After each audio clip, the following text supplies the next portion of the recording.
প্রচণ্ড গরম পড়তেছে, কিছুই ভালো লাগতেছে না। রান্না বান্না খাওয়া দাওয়া কিছুই ভালো লাগতেছে না। এত গরম যা সহ্য করার মতন না। তা আজকে মাছ রসা করব আর একটু মশারির ডাল পাকাবো, আর একটু মিষ্টি কুমড়া আছে, 2টা আলু দিয়েছি, সেটা ভাজি করে নিব।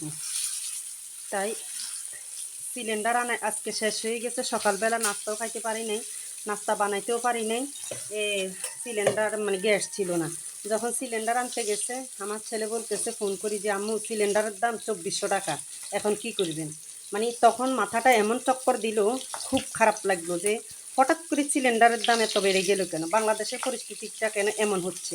যেমন বাইকের তেল পাওয়া যাচ্ছে না, গাড়ির গোয়াল মানে অকটেল পাচ্ছে না, আমাদের গ্যাস সিলিন্ডার গ্যাস বেড়ে গেছে, কারেন্ট বিল বেড়ে গেছে, দেশের পানির অভাব পড়ে গেছে, মানে খুবই ভয়াবহ।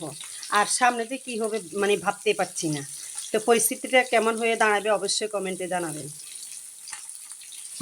এই যে একটু মশারির ডাল পাকাবো, আর এই যে মিষ্টি আলু আছে, একটু আলু 2টা দিয়েছি, সেটা ভাজি করব, আর একটু মাছ রসা করব। এই যে রান্না বান্নার পাশাপাশি আদা রসুন নেই, আদা রসুন করে নিতেছি। এখানে রসুনগুলা মানে কেটে রেখেছি, আর ওদিক দিয়ে আদা মানে ছিলতেছে। এগুলা ওই আদাগুলা কুচি কুচি করার পরে তারপরে একসাথে মিক্সার করে এই আদা রসুন ব্লান্ডার করে নিব। এই যে এইখানে আদা ছিলতে দিয়ে গেছি, আদাটা ছিলতেছে, মানে 4টা ছিলা হয়েছে, আর এইখানে আদাগুলো আছে সবগুলো ছিলে নেবে। ভাই আদার দামও এত বাড়ছে, কেজি 200 টাকা করে।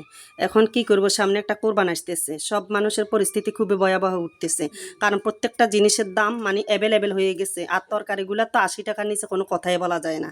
তো কেন এমন মানে প্রত্যেকটা জিনিস এভাবে দাম বেড়ে যাচ্ছে, কি গরমের কারণে কারেন্ট চলে যাচ্ছে, গরমের কারণে মানুষের ছেলে মেয়েগুলা অসুস্থ, বাচ্চাগুলা যে পরিস্থিতি খুব ভয়াবহ যাইতেছে।